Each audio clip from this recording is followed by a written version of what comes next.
continuar. Bueno, vamos entonces con el tema de hoy. Evolución biológica de la Tierra.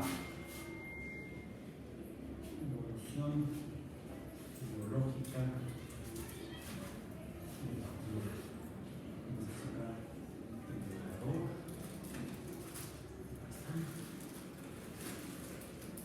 Y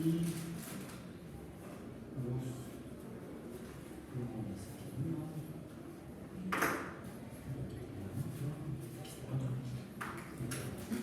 Ok. Borrador.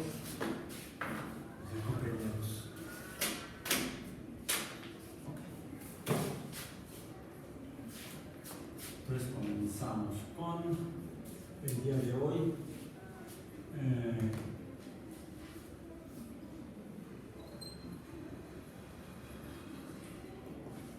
Evolución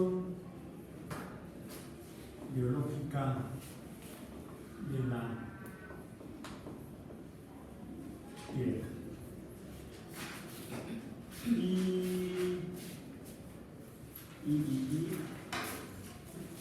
Este es un punto, el otro punto es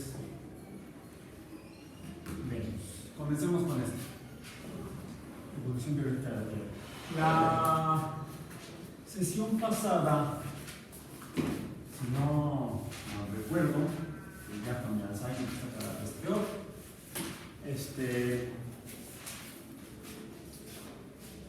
creo que mencionamos, estuvimos hablando de la atmósfera, de las atmósferas planetarias, y mencionamos que hay evidencias que sugieren que después de que la Tierra se formó y alcanzó su masa final, quizá antes o después de la colisión que dio lugar a la Luna, yo diría que después, la atmósfera que quedó inicial, digamos, de la Tierra era una atmósfera rica en ¿qué composición química? No, a ver. Necesitamos entender la evolución biológica de la Tierra. Quiere decir que inicialmente, en algún momento de la Tierra, aquí surgió o se formó vida, ¿sí? Pero para que esto sucediera, tuvo que haber condiciones físicas y químicas apropiadas. Físicas, que hubiera al menos una temperatura decente, ¿sí? Que permitiera reacciones químicas, porque eso es el metabolismo, una serie de reacciones químicas, ¿sí? Si no hay metabolismo, no hay vida. Últimamente estamos pasando a nivel mundial con un fenómeno de salud, ¿sí? Se ha propagado una infección viral que parece que originalmente ese tipo de virus infectaba, parece que algunos mamíferos, y parece que había gente que se comía sus mamíferos, y entonces ahora es la gente la que está siendo infectada por ese virus. Y me he encontrado con expresiones de que no, es que necesitamos matar al virus. No, es que esos seres, los virus no tienen metabolismo. Ahora sabemos que no, es que hay unos virus pequeños, virus macrovirus. Entonces eso cambia el paradigma de la vida. Ese es el problema de cuando la gente no entiende lo que es biológicamente la vida. Y empiezan a decir una sarta de falacias, por no decir de tonterías. Empiezan a expresar algunos conceptos que son biológicamente erróneos y que no se sustentan en los tres paradigmas. Esto está sustentado, el fenómeno vida está sustentado en tres paradigmas que son los que caracterizan a todos los seres vivos en el planeta Tierra, desde que reconocemos que surgieron los primeros hasta los últimos que han surgido, que es que sepamos una especie llamada Homo sapiens. veces pienso que debe ser Homo sapiens o Homo ignorantus. Ok, ¿cuáles son los tres paradigmas? El primero, el más antiguo, el primero en el que se empieza a fundar la ciencia biológica, la biología como una ciencia, o sea, como una forma de conocer basada en evidencias, una forma corregible de conocer, verificable de conocer, basado en evidencias verificables. Primer paradigma, o teoría, la primera teoría, ¿cuál es? La teoría celular.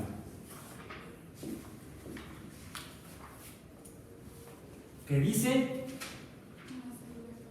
que todos los seres vivos, todo lo que tenga vida está formado por células. Y debemos entender también, luego entendimos por qué. Simplemente surgió de las observaciones que hicieron Leeuwenhoek, Koch, Robert Hooke, ¿sí? Y otros, muchos otros, después de ellos, y se dieron cuenta que todo lo que veían que se reconocía como ser vivo, todo estaba formado por células. Todos. Los organismos más simples y antiguos, ¿cuáles son? ¿Que conocemos? Las bacterias, incluso las bacterias antiguas, las arqueobacterias, están formadas por células. Sí, una sola célula es un organismo de una arqueobacteria. Y la última especie que reconocemos que ha surgido, que se ha formado en la Tierra, que es el Homo sapiens, también está formado por células. Si no, no es tanto que se miren al espejo, más bien vean la próxima vez que se lastimen o que vayan al médico y que les enseñen sus análisis clínicos, van a ver una serie de parámetros que se miden. Por ejemplo, es leucocitos. ¿Qué son los leucocitos? Células blancas. Eritrocitos, células rojas. ¿Sí? Linfocitos, células del sistema linfático. ¿Sí? Adipocitos, de la grasa. Hay muchas que tienen nombre de cito y otras que cito que no tienen nombre. ¿Sí? Entonces, todos los seres vivos están formados por células. Punto. Luego tendremos que entender, y ya lo hemos mencionado, cómo son las células. E incluso por qué son así, por qué no son de otra manera. Se basa en las leyes de la química y de la física. Segundo paradigma, teoría 2, ¿cuál es? La genética. Por relevancia en cuanto al funcionamiento del ser vivo, la teoría genética, la tercera en descubrirse. La teoría genética, originalmente descubierta en 1600, no, me equivoqué de posición de ese dígito, 1864, no 1684, voy a poner al revés, 1684 por Gregor Mendel, pero nadie se enteró, ni caso le hicieron.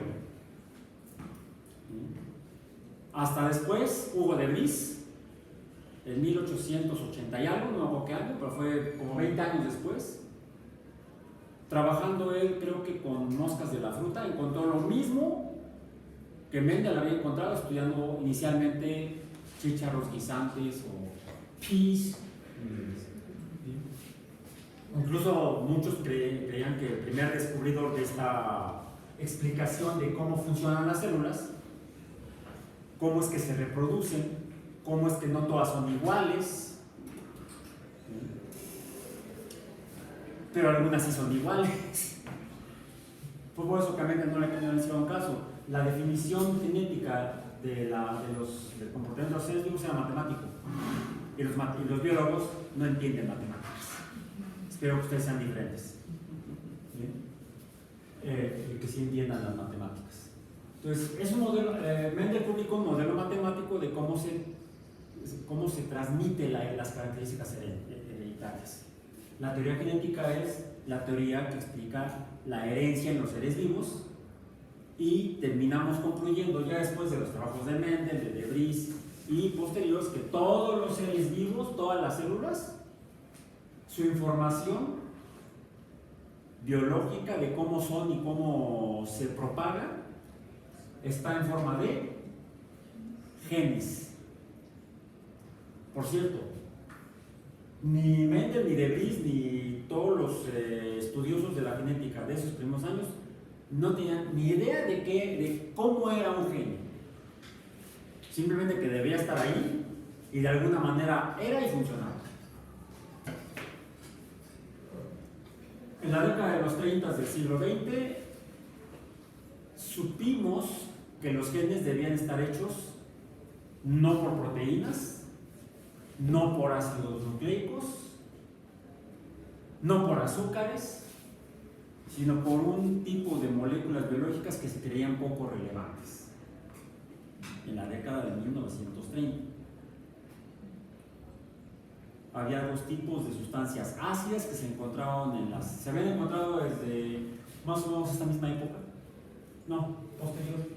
No, sí, fue ahí entre 1860 y 1880, a raíz de los médicos que trabajaban con los soldados heridos en las guerras en el mundo, como en esta década es la década de la guerra de secesión norteamericana, posteriormente sea la guerra franco-prusiana, etc. Y había habido ciertos avances en medicina, ya se usaban microscopios para estudiar los tejidos purulentos de las heridas infectadas de los soldados heridos en combate, ¿sí? Y se observó que en algunas de las células de los tejidos infectados, las células tenían los núcleos celulares crecidos, como hinchados. Bueno, algunos químicos que trabajaban con esos médicos, o esos mismos médicos, haciéndole al químico, identificaron que cuando de alguna manera obtenían el fluido de esos núcleos, de esas células, y le ponían papel tornasol, se daban cuenta que se trataba de un medio ácido, las células estaban acidificadas, los núcleos celulares estaban acidificados. Y de ahí se identificó que en los núcleos de las células había ácidos nucleicos. ¿Sí? Así fue como se descubrieron los ácidos nucleicos, unos compuestos que estaban en las células. ¿Para qué servían? ¿Quién sabe?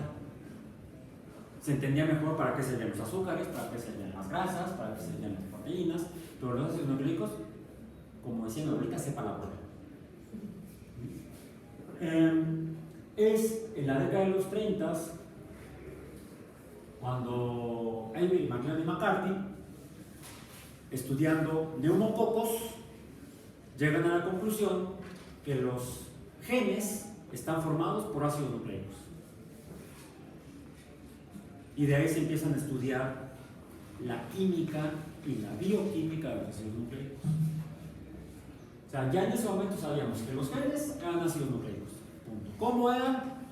También, en 1930 y algo, 1940, antes de la guerra, de la Segunda Guerra Mundial, la respuesta era: sepa la bola. No sabemos cómo funcionan, no sabemos cómo están hechos, pero son ácidos nucleicos, los genes.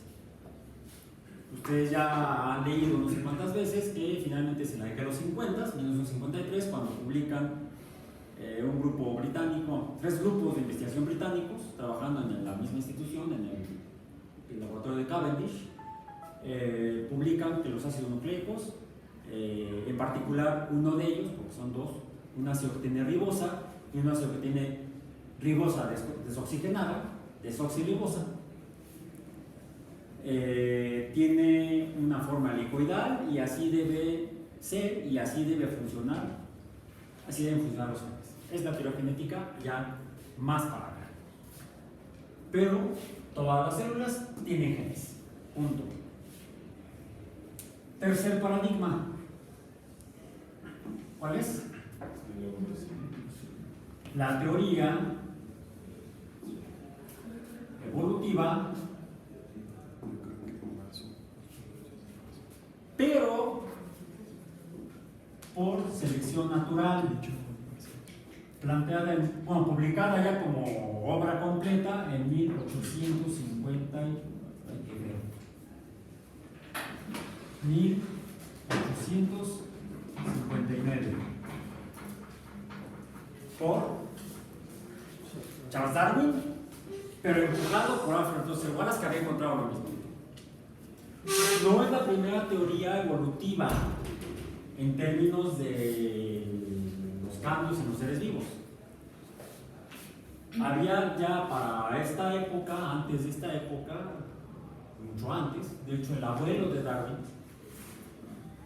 Erasmus Darwin, él ya postulaba que los seres vivos cambiaban en el tiempo. A diferencia de los que estaban más apegados a las creencias judeocristianas, que decían que no, todos los seres vivos habían sido siempre iguales, creados en... La única diferencia es que habían sido creados en el segundo, tercero, cuarto, quinto día por el creador.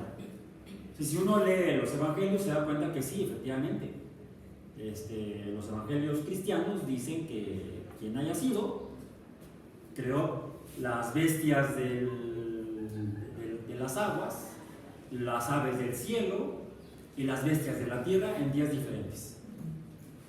Que por cierto es un argumento que usan quienes creen en eso para decir que sí, el cristianismo es evolutivo, es evolucionista.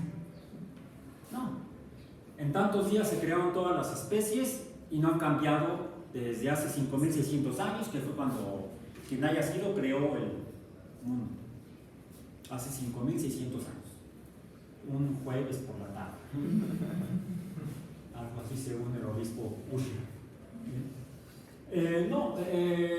Esa es una interpretación de que tal vez los seres vivos habían sido siempre iguales, pero ya naturalistas como Erasmus Darwin y como Lamarck ya afirmaban que los seres vivos cambiaban y habían cambiado en el tiempo, no habían sido siempre iguales. El problema es que ya planteaba una teoría evolutiva, los seres vivos están formados por células y cambian en el tiempo, pero su explicación era que cambiaban cambiándose a sí mismos, que las jirafas eran producto de algunos antílopes que habían estirado el cuello para alcanzar las hojas de arriba de los árboles. No hubo evidencias que sostuvieran esa explicación. Las evidencias que encontraron Wallace estudiando en Indochina, actualmente Camboya, Vietnam y esos países del sureste de Asia, y Darwin estudiando la fauna de Sudamérica principalmente y la fauna de algunas islas en el Pacífico, varias islas en el Pacífico, llega a la misma conclusión que Wallace. La fauna, los fósiles y la geología, la historia geológica de Sudamérica fue fundamental, sobre todo en la costa de Chile. Porque escalando los acantilados en la costa de Chile, Darwin encontró fósiles a 2 kilómetros de altura. Fósiles marinos. Pasó a decir. ¿Cómo es que llegaron ahí? No entendían todavía muy bien los geólogos en el siglo XIX cómo funcionaba la Tierra, pero algo debe haber pasado muy dramático que provocó que los organismos, que la Tierra se modificara y esos cambios ambientales hayan favorecido la supervivencia de algunos organismos y la desaparición de otros. Y los supervivientes eran los que daban origen a las nuevas especies. Es decir, habían sido seleccionados por la naturaleza, por los fenómenos naturales, como fenómenos geológicos, como aislamiento geográfico, etc. Para eso les sirvió estudiar la fauna en diferentes islas, en que las especies eran parecidas pero no iguales. Y las especies estaban adaptadas al tipo, por ejemplo, de alimentación o de nutrientes que había en esa isla en particular, que no los habría en otra isla. Entonces, estas son las tres teorías que sustentan cómo es la vida. En sus palabras, si no están formados por células, difícilmente sean seres vivos. Si no tienen genes que funcionen en esas células, no serán seres vivos. Y eso nos lleva a la mención de los virus. Los virus tienen genes y sí tienen cambios que son seleccionados por el ambiente. Esos cambios, por cierto, son casi siempre por causas naturales. ¿Cómo se llaman? Los cambios en los genes. Mutaciones. Las mutaciones son consecuencia casi siempre de factores ambientales, físicos y o químicos. Esos cambios en los genes son seleccionados por la naturaleza. Pero para que esos cambios sucedan, tiene que cambiar el gen y expresarse en la síntesis de proteínas. Es lo que hacen los genes. Sintetizan proteínas, ayudan a la síntesis de proteínas. Y eso tiene que suceder en el mismo organismo, en el organismo que tiene esos genes. Las células tienen genes que pueden o no mutar y ahí operan para producir estos genes, producen proteínas que sirven para que el organismo, para que la célula se mantenga viva y luego se reproduzca. ¿Bien? Los virus, sin una célula ajena, no pueden hacer esto. Otra cosa será cuál es el origen de los virus. Todo será tema de un curso de biología o de evolución, no de la evolución biológica de la Tierra en el contexto de la astrobiología. ¿Ya? Le cortamos aquí. Evolución biológica. ¿Cómo se formaron las células? ¿De dónde llegaron las células? Recuerden. ¿De protocélulas? ¿Cómo serían las protocélulas? Sí, ya los observamos. Bueno, es una hipótesis ya un poquito viejita, década de los 40, planteada por el padre de la biología mexicana. ¿Quién fue el padre de la biología mexicana? El profesor Herrera. Luis Alfonso Herrera. ¿Sí? Que publicó en Science en la década de los 40, creo que fue en el 43, un artículo donde describe lo que él llama sulfobios y coacervados como modelos de protocélulas. Está medio chueco el modelo, pero para la época estaba muy avanzado. Tan avanzado que Oparin lo citó. ¿Cómo es una célula? Una célula está, vamos a decir así. Voy a hacer aquí un corte para ampliar. Y lo que tenemos acá es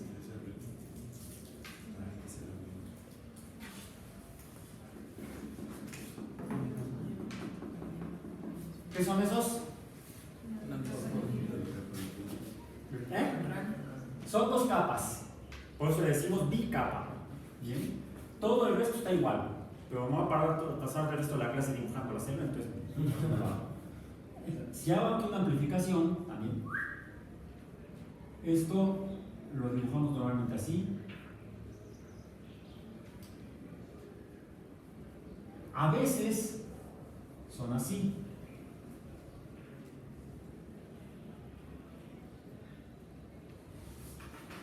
¿Qué es esto? Un doble enlace. Estas son cadenas de ácidos grasos. ¿Y esto qué es? Voy a amplificarlo. Es P, O, O, O, O, C, O, y acá viene lo demás. ¿Sí? ¿Lo recuerdan? Esto fue un ácido graso. Si aquí lo que tengo en lugar del fosfato es un H, es un grupo carboxílico, un grupo ácido, en una cadena hidrocarbonada de por lo menos 20 carbonos.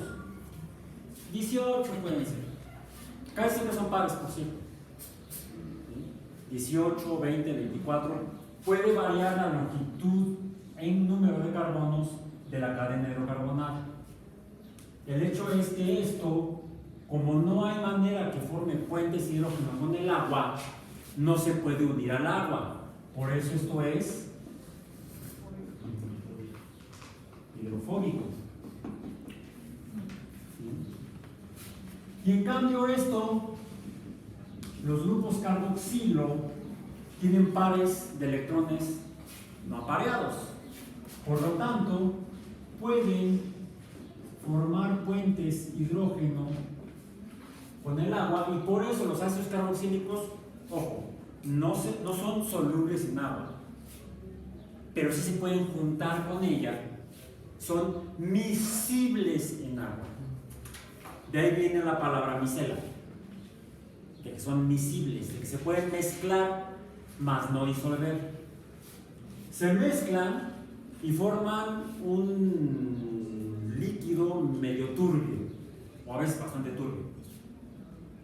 ¿Y qué pasa cuando se les cae el jabón en el agua y lo dejan ahí, después se dan cuenta? Se ve turbia el agua. Son los ácidos grasos, bueno, son las sales de los ácidos grasos que se forman el jabón, que están mezcladas con el agua, no disueltas porque no se pueden juntar completamente al agua debido a que hay un pedazo muy grande de la molécula que no interactúa con el agua, tiende a alejarse. En cambio, aún en el ácido graso, el grupo carboxílico, el grupo carboxilo, el radical carboxilo, puede unirse parcialmente al agua. Y es gracias a eso se pueden formar micelas, ya las hemos visto, o ya las hemos dibujado, mal dibujado, y si no están en uno de los esquemas que les he compartido en los resúmenes en PDF, eso sería una micela, donde esto se forma con ácidos grasos si en el exterior hay agua.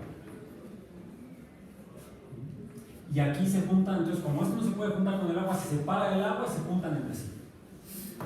¿Bien? Es interesante porque si estas cosas yo las de alguna manera les meto energía de movimiento, mucha energía de movimiento, como por ejemplo una forma en la que se pueden dar lugar a vesículas de esta forma, con esta estructura, por ejemplo para trabajar con ellas en el laboratorio y hacer cosas, experimentos en el que haya bicapas, no con los tubitos que aquí los traigo, por cierto. ¿Sí recuerdan que les mostré estos? ¿Sí? Bueno, esto es una forma de simular esta parte de aquí. Les estará poniendo cloroformo, tetraclorocarbono, algún solvente no soluble en agua, algún solvente orgánico, algún compuesto orgánico líquido no mezclable con agua, no se ha mezclado con agua, y entonces yo podría poner aquí, sería como algo así. Aquí está la parte hidrofóbica, aquí está la parte, aquí habría agua y aquí habría agua. La parte de adentro de la célula, la parte de afuera de la célula. Es un modelo físico-químico de una membrana, aunque no hecho con líquidos. Porque lo que pongo yo es un compuesto, cloroformo, que no se mezcla con el agua, y puedo hacer algo parecido a esto, porque esto tampoco se mezcla con el agua. Y hacer pruebas de cómo le hago, o cómo le hacen, o cómo es que es posible que el potasio pueda entrar a la célula. Yo no puedo hacer un experimento así, en este tubo, no. Pero le decimos experimentos bulk, BULK, gruesos, a lo bruto. ¿Sí? Estos son experimentos finos. Simplemente tomo, pueden ser ácidos grasos o pueden ser fosfolípidos de ácidos grasos, o también lo puedo hacer en lugar de con fósforo, puedo hacerlo también así, algún ácido graso que hago reaccionar con ácido sulfúrico. ¿Y qué voy a formar?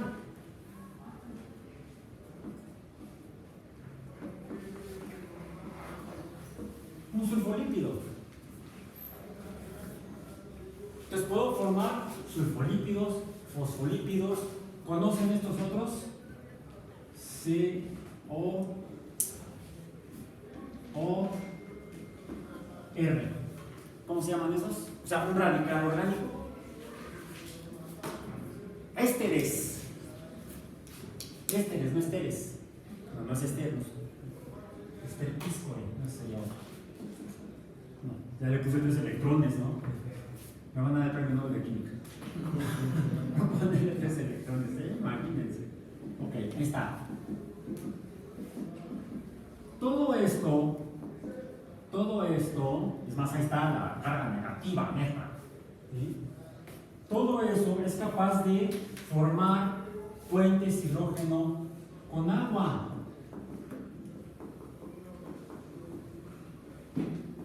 Acá también. Bueno, hidrógeno.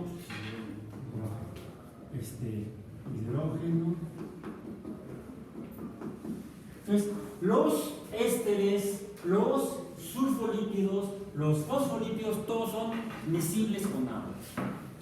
Si yo a una cosa de esas le pongo agua y le pongo, lo agito, pero todavía más rápido, con ultrasonido, con un vibrador ultrasonido, voy a lograr formar una cosa así.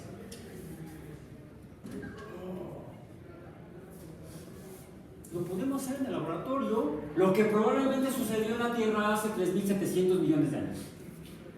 Lo que se requería en la Tierra es que hubiera un poco de agua y ácidos grasos. Punto. Ácidos grasos, ésteres, fosfolípidos, y estos ya mencionamos: ácidos grasos, azúcares, bases púricas y pirimídicas, aminoácidos, se han identificado en el polvo cósmico. Los han detectado y medido en meteoritos. El meteorito es el que ya cayó al suelo. ¿Sí? Mientras está cayendo se llama meteorito. Una vez que cayó al suelo y mató dinosaurios, se llama meteorito. ¿Sí? Se mata dinosaurios que no mataron. Ok, bien. Entonces,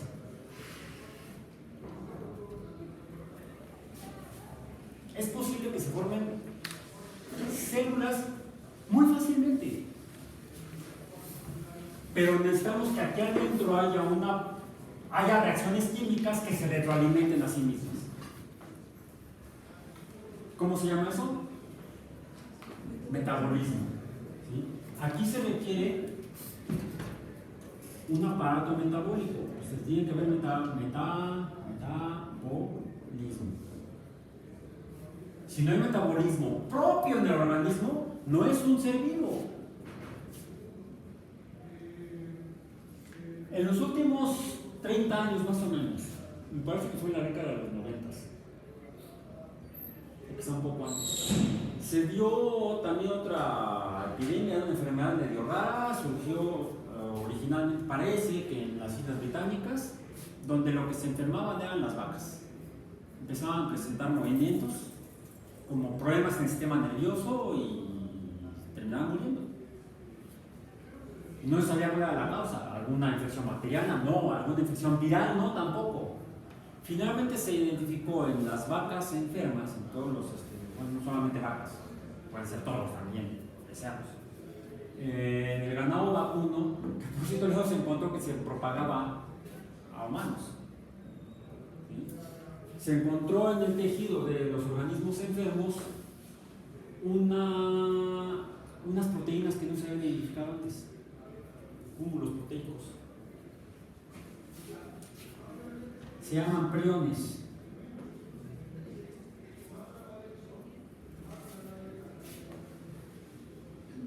Que si alguien se come la carne de la vaca enferma, el prión va a tener actividad biológica en esa persona y va a alterar su sistema nervioso y le va a pasar lo que a la vaca.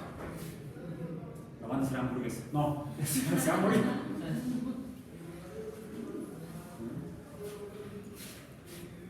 No tienen ni siquiera genes, no tienen genes y provocan padecimientos en seres vivos, alteran el metabolismo de seres vivos. También hemos identificado que cosas que ni siquiera son, bueno, los priones son cosas proteicas, están formadas por átomos de carbono, es la otra característica que vimos. Para que se formen, entonces, las células tienen que haber biomoléculas, como los ácidos grasos. Estos existen, les digo, se han identificado, titán, en los cuerpos líquidos de titán y el suelo de titán es rico en hidrocarburos. O sea, la materia prima para formar fosfolípidos, membranas, está tirado en el suelo de titán. Pero no hemos visto todavía algo que se arrastre en el suelo de titán. Está la materia prima, pero no se ha dado aparentemente el proceso de evolución química para llevar luego una evolución biológica. Es importante. Antes de una evolución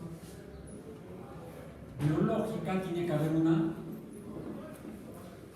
evolución química. ¿Esa cuál es? Que se deben formar biomoléculas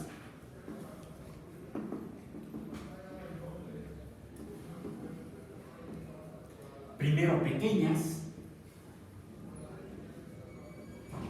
Dijimos como cuáles, aminoácidos, ¿cuáles otros? Azúcares pequeños como la glucosa, como la fructosa, ¿sí? ¿Qué más? Grasas, porque pueden ser líquidos, pueden ser grasas como el colesterol, que son cíclicos, hay grasas alifáticas, hay grasas cíclicas, hay grasas aromáticas. O sea, es riquísima la variedad, son riquísimas las grasas. Es riquísima la variedad de grasas, además de que son riquísimas las garnachas. ¿Sí? Grasas, aminoácidos, azúcares, grasas, decíamos, bases nitrogenadas, etc. Esas son las biomoléculas pequeñas. Y esas están en el polvo cósmico, en las nubes que van a formar planetas, en las nubes donde se dan los procesos de acreción para la formación de cuerpos estelares. Y a partir de estas que se forman las macromoléculas biológicas.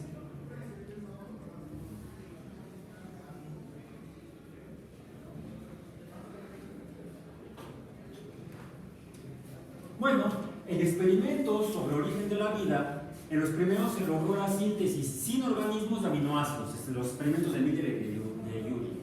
Otros investigadores siguieron probando con otros modelos experimentales que obtuvieron azúcares, ácidos grasos, bases púricas y pirimídicas, bases nitrogenadas, etc. En experimentos posteriores se ha logrado la formación de polipéptidos, pequeños polipéptidos, grasas un poco más grandes, polisacáridos pequeños. Es decir, hay un proceso que lleva visto como evolución química, como cambios de los compuestos, de compuestos simples a compuestos más complejos. Hay un proceso de evolución química. Y las macromoléculas biológicas quizá, o no quizá, más bien, quién sabe cómo, llevan a esto. Sí sabemos que se requieren condiciones ambientales, físicas y químicas apropiadas. Físicas como de qué? Temperatura, presión,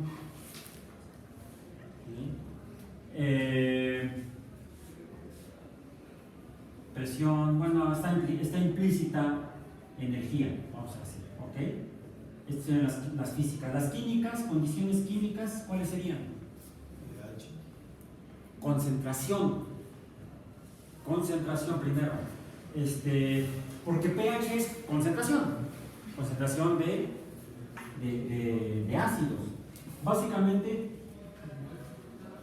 concentración y variedad de materia. Eso son las propiedades químicas. que se combinen ambas para poder dar lugar a la formación de vesículas que separen de manera diferencial materia, por ejemplo, materia con carga eléctrica. ¿Y eso qué es? Energía, potencial eléctrico, que es el que puede empujar a que esto continúe. Por ejemplo, el potencial electroquímico, que es el que mueve a la síntesis de energía, a la formación de energía en todos los seres vivos, al menos en la Tierra. Un fundamento, o más, otro paradigma que yo agregaría aquí, yo lo agregaría como el cuarto paradigma biológico, vamos a ponerlo como el número 4, y no es porque yo haya trabajado en ella, desafortunadamente no la postulé yo, si no me habrían dado el premio Nobel, pero a quien lo postuló le dio el premio Nobel no recuerdo si fue el premio Nobel en química o el premio Nobel en física. No, mentira, fue uno de esos, no recuerdo cuál fue el que le dieron. La teoría osmótica.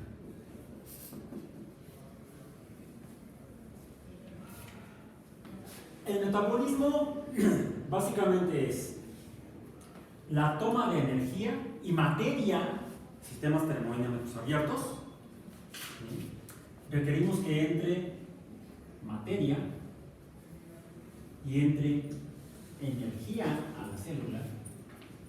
Estos se transformen a otras formas de materia y de energía. Y finalmente hay alguna salida de materia y alguna salida de energía. ¿Cuál es el metabolismo más simple en las bacterias más simples? En bacterias, por ejemplo. La parte material. ¿Cuál es la vía metabólica más simple que recuerdan ustedes que hay adentro de una célula? ¿La qué? No, la fermentación ya es sofisticada. ¿Cuál?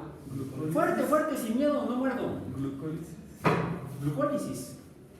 La cual desarrollo si muerdo una manzana y me la como. O si la dejo ahí y le caen bacterias. Se la comen las bacterias. La manzana. Entonces, la glucólisis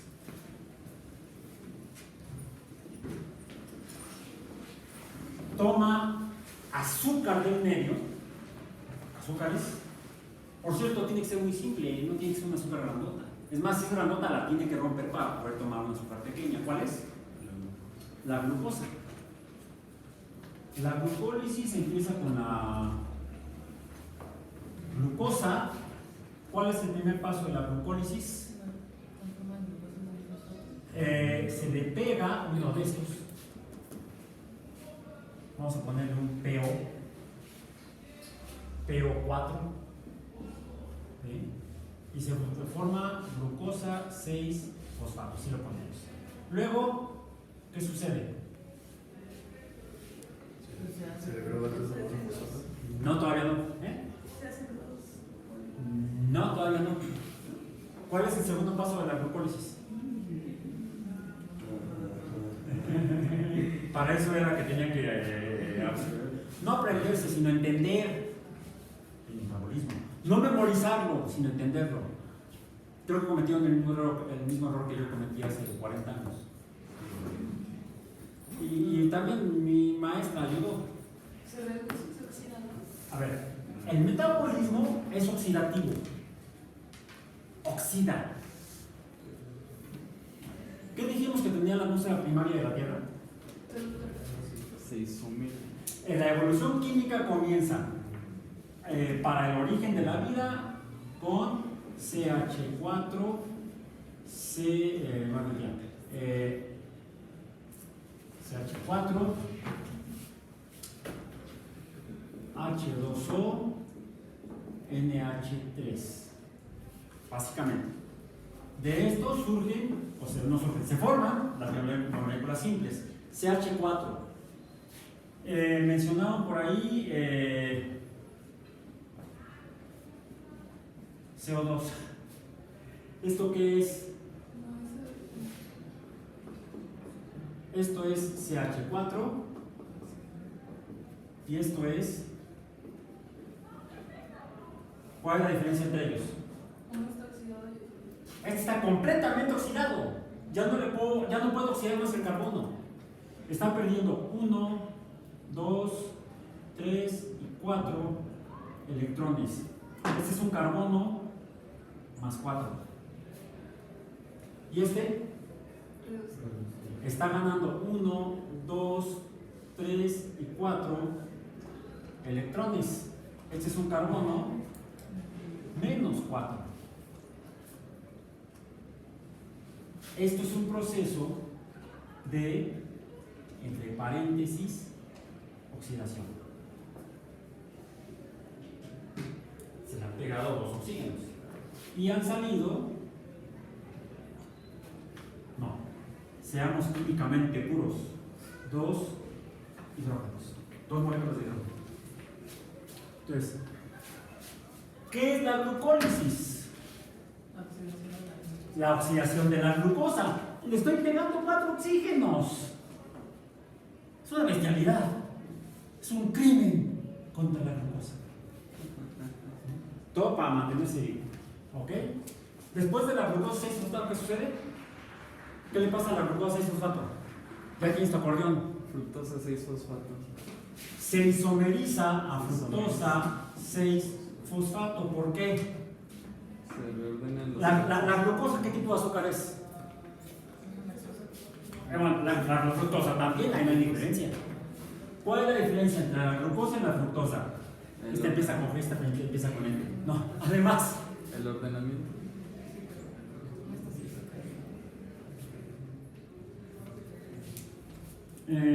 C, O, H, R, C, O, R, R.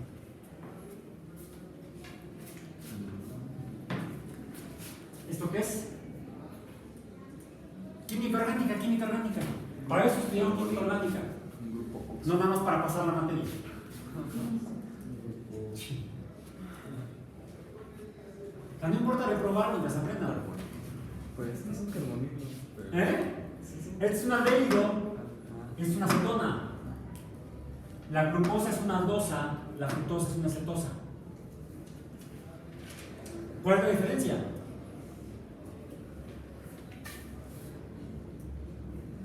Aquí está perdiendo 2 electrones el carbono y ganando 1. Aquí está solamente perdiendo, deja de ganar un electrón. Las cetosas están oxidadas. Bueno, las cetonas son producto de la oxidación de los aldehídos. Y el aldehído, cuando se oxida, ¿a qué llega? Ácido carboxílico. Y entonces, el último paso de la glucólisis es la formación de piruvato. piruvato. Y el piruvato, le voy a poner este nombre: pirúvico. ¿Qué significa pirúvico o piruvico? Es un ácido. Hemos ido oxidando de a poco los carbonos de la glucosa. Y en el camino, ¿eso para qué sirvió? Metabólicamente, para que la célula se mantenga viva. Formar ATP. ¿Eh? Para formar ATP. Todo este rollo es para sacar la molécula que es útil energéticamente en estos procesos de transformación de energía, pero también de transformación de materia. Para transformar esta materia yo requiero energía. No puedo transformar la materia, esta, vamos a decir, reducida a esta oxidada. Lo que sale está oxidado. El producto metabólico, el metabolito de desecho, está oxidado respecto al nutriente. El nutriente tiene que estar reducido. el metabolito de desecho está oxidado. Para oxidarlo yo necesito energía. ¿Y esa de dónde viene?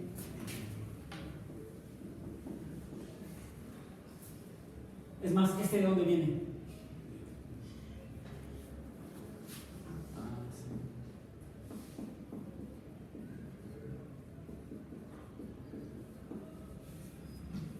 En el primer paso de la glucólisis, la célula pierde un ATP. Bonito chiste.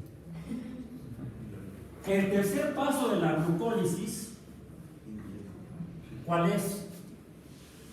Fructosa 1,6-bifosfato. Quiere decir que aquí entró otro PO4, otro ATP.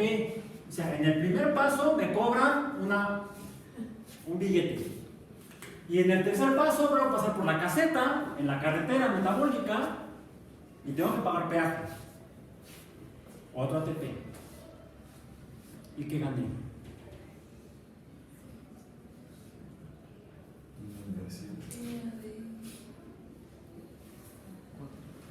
Cuatro ATPs. Menos 2 de peaje me da un total de 2 ATPs. Así han sobrevivido por 3.700 millones de años las bacterias en la Tierra. Las bacterias que oxidan azúcares. Hay otras que dijeron yo quiero hacer otra cosa, voy a hacer una bacteria ecologista. No, ecológica, no ecologista, si no sería activista político. Los ecologistas son activistas políticos, bastante ignorantes y no saben nada de ecología. La mayoría, no dudo que por ahí haya uno que otro que a lo mejor sabe algo de ecología. Pero puede ser una bacteria verde. Bueno, mutaciones aleatorias llevaron a que algunas bacterias pudieran utilizar la radiación, la luz blanca que venía de que estaba llegando de esa estrella a 150 millones de kilómetros, que en lugar de oxidar las moléculas que estaban aquí adentro, usando, ¿qué necesito para oxidar esto? ATP. Bueno, una cosa que oxide, que sería esto que está pegando, el ATP es un oxidante, le está pegando 4 oxígenos, es un oxidante. El que dona oxígeno es un oxidante. No sé realmente lo que hizo, no sé si en las bacterias más antiguas sea ATP oxidante, pero hasta donde yo he visto, todos los organismos usan ATP. Eso debe haber surgido muy al principio en la historia evolutiva y metabólica de la Tierra. ¿Bien? No, algunas lo que hicieron fue para poder llevar a cabo estos cambios, usaron energía luminosa para oxidar los metabolitos y obtener energía y obtener más materia y sacar algún producto. El producto que sacaban de desecho era CO2. No mentira, CO2 no mentira. Sacaban O2 precisamente. Y aquí el producto de desecho acá es CO2. El producto de desecho acá es O2. Este era CO2 y agua. ¿Esto qué es? Ya sería mucho más adelante, y esto es lo que nos explica la teoría quimiosmótica. Entran azúcares y sale CO2 y agua de esa ATP. Pero también puede entrar, y voy a ponerlo por así, para que se note la diferencia. Puede entrar luz más CO2 y sale ATP más O2. ¿Qué son? Esto es fotosíntesis, esto es respiración. Y las dos funcionan con base en el mismo principio. El principio general se llama potencial electroquímico. Y la teoría quimiosmótica es la que le da la llave a la postulación de que los virus puedan ser seres vivos. Perdón por la expresión, pero esto es mortal para proponer que priones y virus pudieran ser seres vivos. Porque esta es una teoría tan general como estas otras tres. Todos los seres vivos, antes, las bacterias más antiguas viven con base en respiración. Lo que puede variar es que en lugar de sacar, usar, aquí, ¿qué necesito? ¿Dije?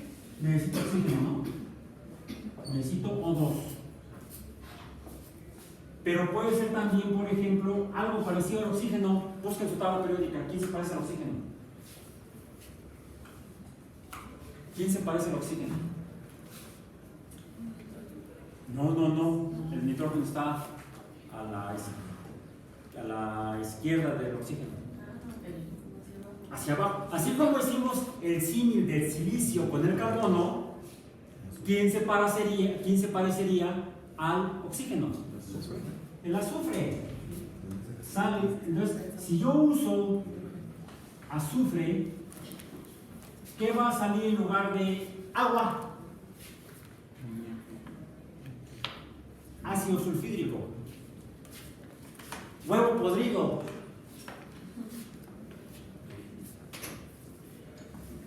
Algunas de las bacterias más antiguas, en lugar de respirar oxígeno, respiran azufre. ¿Y de dónde encontramos azufre? En la actividad volcánica. Ya. Todo pinta para que la vida pudiera haber surgido por respiración en charcas cercanas a donde hubiera actividad volcánica.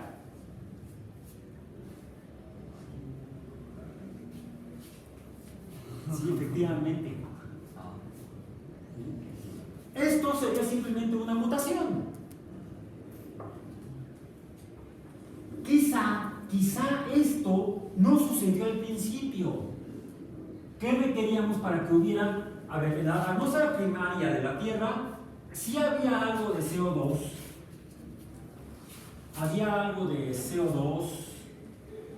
algo de óxidos de nitrógeno, pero no eran tan abundantes como actualmente gracias a la contaminación de los automotores, que arrojan un montón de óxidos de nitrógeno, y óxidos de azufre, y un montón de porquerías, papeles por la ventana, botellas, latas, colillas de cigarro,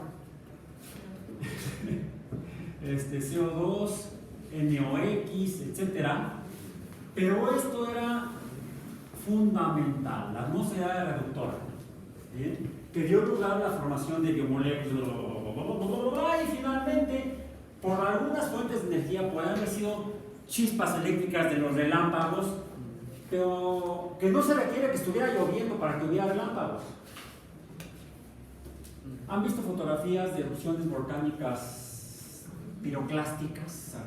Las piroclásticas son las que arrojan roca pulverizada, la mal llamada ceniza volcánica. ¿Sí han visto que en algunas fotografías se ven relámpagos? Agua pasa por mi casa, no relámpagos. A ver.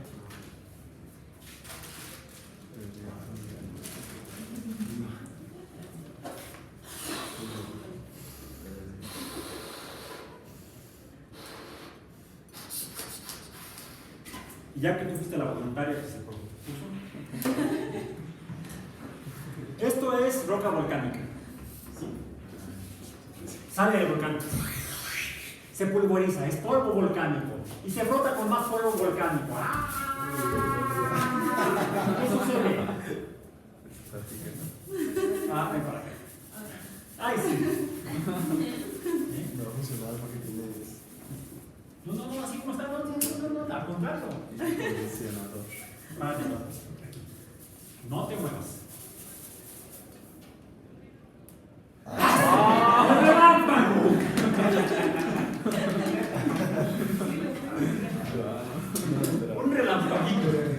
salió, ¿no? Imagínense el origen de la Tierra. De ahí venimos. Un recuerdo de la sesión. Ok. Entonces, todo pinta no miel sobre hojuelas. Agua sobre roca volcánica. Sobre azufre. Para que se hayan formado bacterias sulfurosas.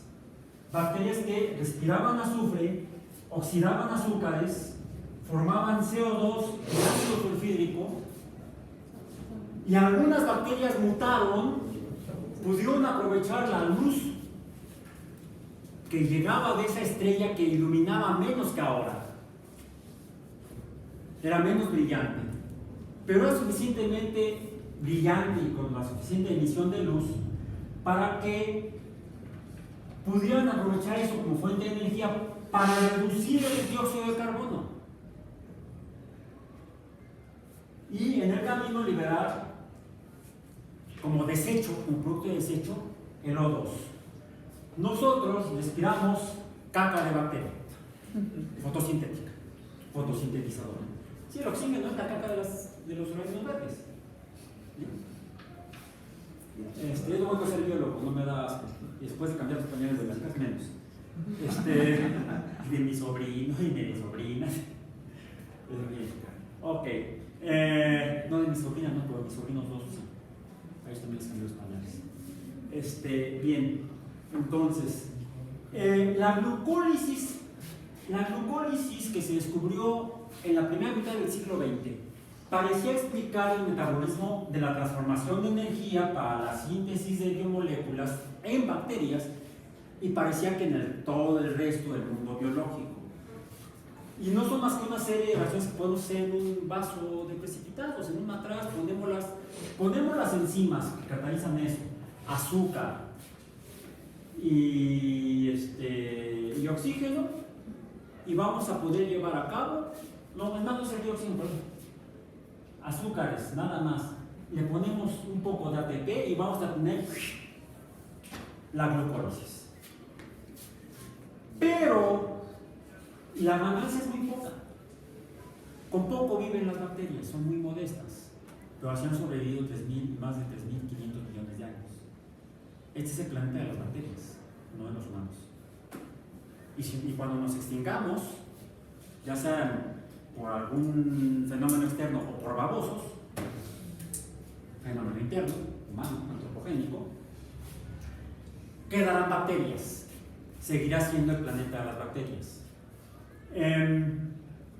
Porque con poco se conforman. Hay que aprender de las bacterias para sobrevivir. Sin embargo, la vida en la Tierra no hubiera pasado de bacterias, y quizá de bacterias verdes como las cianobacterias y otras bacterias que utilizan la luz de la estrella, del Sol, para reducir dióxido de carbono, obtener ATP en el camino. Y es que esto fue la clave. Ya la fotosíntesis requiere la existencia de un sistema adicional de membranas, o que estas membranas, además de guardar para que aquí se lleven a cabo de manera concentración, las reacciones químicas del metabolismo, permitió que de alguna manera, a través de estas mutaciones, otras mutaciones,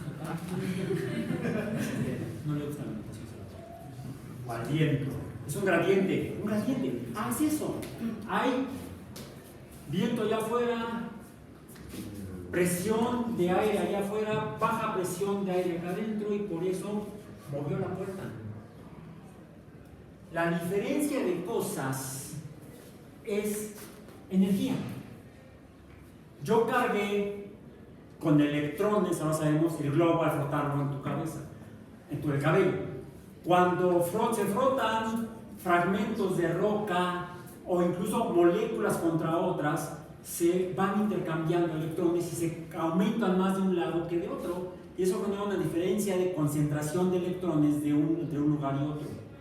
Y entonces la segunda ley de la termodinámica dice que todo en el universo debe tender al equilibrio. Si hay mucho de un lado y poco del otro, la tendencia es a que hasta que haya no diferencia. ¿Por qué hay revoluciones sociales? Bueno, perdón, paréntesis. Si no se preguntan, ignoran la termodinámica. Bueno, entonces, si hay muchos electrones de un lado y pocos del otro, o hay muchos electrones y cargas negativas y acá positivas, tenderán a moverse como paso del globo a tu nariz. Eso me gusta de tu personalidad, eres muy positiva. Por eso fluyeron los electrones del globo a tu nariz. Como fue un flujo violento, se generó esa chispa que calentó el aire de modo que lo expandió y provocó la explosión. Fue una explosión. Afortunadamente no como las otras, las de los relámpagos. Por eso escuchamos el relámpago. No, mentiras, escuchamos el trueno. El relámpago calienta el aire se expande y produce el trueno. Fue un pequeño trueno. Ok, para terminar esta parte y pasar a acá. Ya hablamos de volcanes. Se requirió, entonces, ya estaban las membranas desde que se formaron las primeras células en las que se concentraron las reacciones para llevar a cabo el metabolismo de la glucólisis, así fuera sulfurosa. Por ejemplo, no era sulfurosa. La glucólisis no requiere esto. Solamente azúcares, algún oxidante para la formación de 2 ATPs por cada molécula de glucosa. Cuando se enriquece lo que puede suceder a ambos lados de una membrana, imaginen que algo pasa aquí, esto se está oxidando, ¿no? Está produciendo entonces adentro, muchos de estos, ¿qué son? En la oxidación, ¿qué está sucediendo? El carbono está perdiendo hidrógenos. Entonces, aquí se están formando hidrógenos. Y hay muchos. Por cierto, están disueltos. ¿Qué pasa cuando se disuelve los hidrógenos en el agua? Se forman como protones. Y entonces aquí hay un montón. Y aquí afuera hay menos. Se forma un gradiente de pH que mencionabas hace rato. El pH adentro de esto es ácido y el medio respecto a la parte interior es alcalina. Hay una diferencia de pH. Y además esto tiene cargas eléctricas positivas. Hay muchas cargas eléctricas positivas adentro y pocas afuera. Hay una diferencia de potencial eléctrico. Hay una diferencia de potencial químico, hidrógenos, pH, y una diferencia de potencial eléctrico, cargas eléctricas. Y los potenciales que son energía. Y eso es lo que explica la teoría quimiosmótica. Todo el metabolismo energético se debe a la formación, producto del metabolismo mismo, de potenciales electroquímicos que catalizan mayor síntesis de ATP. Gracias a esto, a los potenciales electroquímicos formados en el interior, en sistemas membranales que se paran en compartimientos y generan más potenciales, se llegan a producir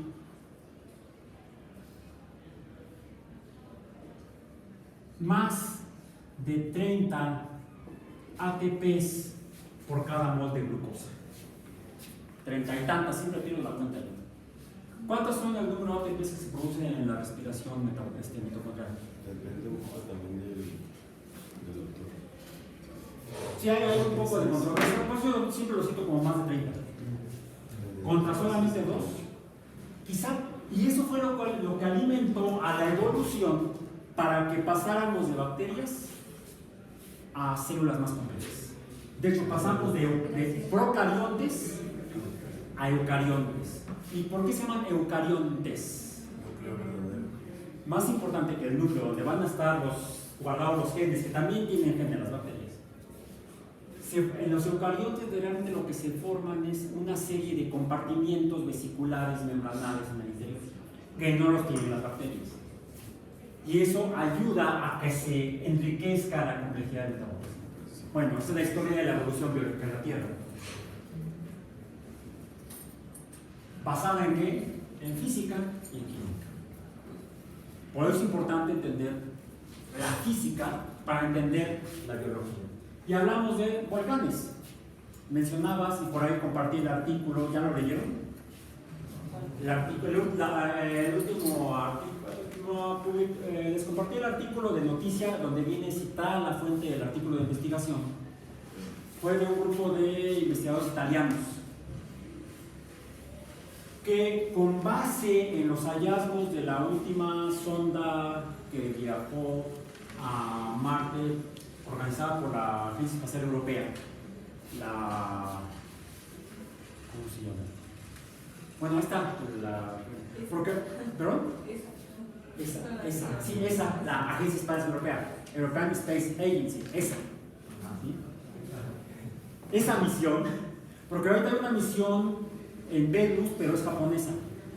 Está organizada, administrada por la Agencia Espacial de Experimentación Japonesa, o de Investigación Japonesa, la JAXA, que está buscando más información para adicionarla a la que encontraron las misiones soviéticas, norteamericanas, Mariner, y todavía hubo una otra, se me olvidó el nombre de la misión norteamericana, y también la europea, no sé si fue, Mars Express, es Marte, que encontraron actividad basáltica, actividad volcánica en Venus, pero no explica los hallazgos de la investigación por sondas en Venus. No, si bien mostró la evidencia de actividad volcánica, lo que no pudo identificar fue qué tan antigua o tan reciente fue la última, o si todavía habría actividad volcánica en Venus. Bueno, el artículo que les compartí menciona una investigación experimental teórica, como digamos, sí, porque fue con base en un modelo. Desarrolló un modelo de laboratorio. Déjenme ver, voy a descargarlo, espero que se descargue rápido. Aquí está.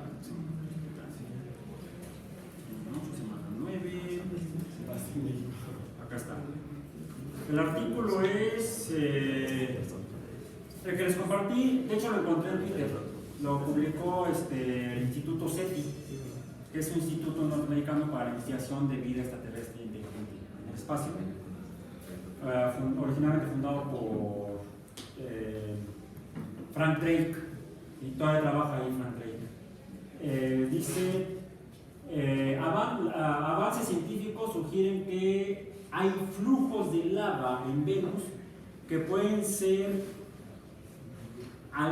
tener algunos pocos años de antigüedad, y sugieren que Venus podría ser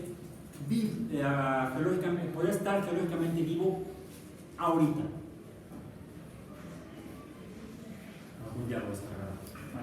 ¿Qué es lo que hicieron? Fue un modelo de laboratorio en el que reprodujeron la atmósfera de Venus y pusieron bajo esa atmósfera material basáltico y estudiaron las reacciones químicas que se producen por el contacto del basalto y otras rocas de origen volcánico. Ay, me dice que tiene problemas.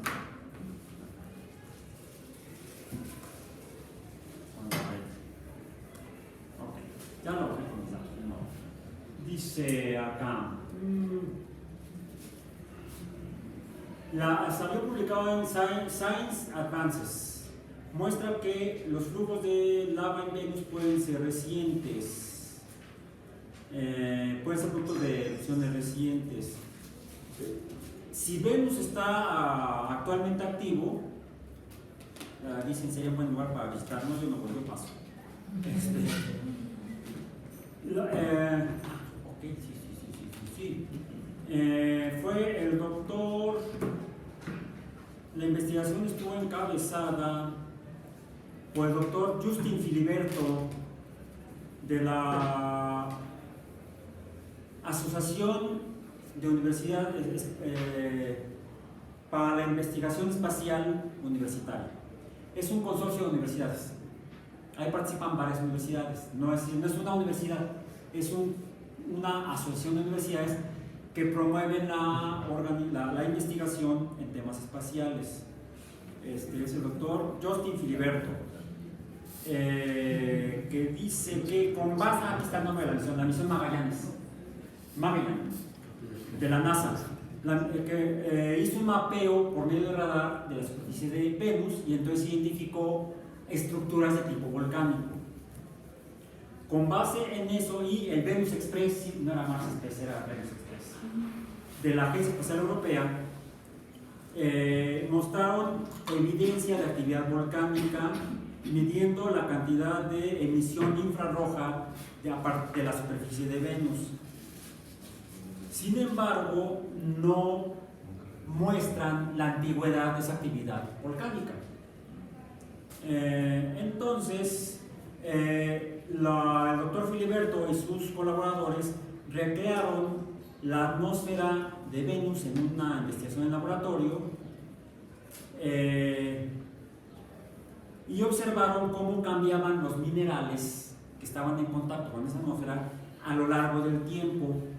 Los resultados experimentales mostraron que en un ambiente rico en basalto, principalmente olivinas, que son los minerales de hierro oxidado con azufre, etc., algunos óxidos de hierro, magnetita, hematita, se estaba estaban formando este tipo de compuestos. Y lo que mencionan es que eso sucede en periodos cortos de tiempo. Entonces, indirectamente, los resultados experimentales de laboratorio en un modelo artificial sugieren que podría haber actividad volcánica en Venus. Reciente, por eso, podría haber, no que haya habido hace millones de años, sino quizá eso puede ser actividad volcánica. Y viene aquí la referencia, búsquenla,